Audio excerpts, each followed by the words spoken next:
বিসমিল্লাহির রহমানির রহিম। পরম করুম অসীম দয়ালু আল্লাহর নামে শুরু করছি। দেখো বন্ধুরা, আজ থেকে 4000 বছর আগে পানির নিচ থেকে এই পাহাড়গুলা পাইছে। আজও বেশে আছে স্মৃতি হয়ে, যে ঢেউয়ে যে বাইরিয়ে বাইরিয়ে বাইরিয়ে বাইরিয়ে তাক তাক করছে, নদীর মধ্যে যে ঢেউ উঠে, ঠিক এমনিভাবে ঢেউর মতন কত সুন্দর ইয়া বোঝা যাইতেছে যে নদীর পানি যেভাবে খেলে এইভাবে বালুর পাহাড় খেলতেছে।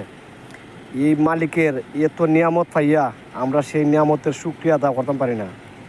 আশা জানি আমার ভিডিওটা আপনাদের ভালো লাগবে না, কারণ ইসলামিক ভিডিও সকলে পছন্দ করে না, নাচ গানের ভিডিও হইলে সবাই পছন্দ করে। এত সুন্দর একটা দৃশ্য দেখাইলাম, যদি বন্ধুরা তোমাদের মনে দেখে আনন্দ আসে তাহলে আমার ভিডিওটা শেয়ার করবেন এবং অন্য ভাইকে দেখার সুযোগ করে দিবেন। সবাইকে ধন্যবাদ। আল্লাহ হাফিজ। সবাই ভালো থাকো, সুস্থ থাকো।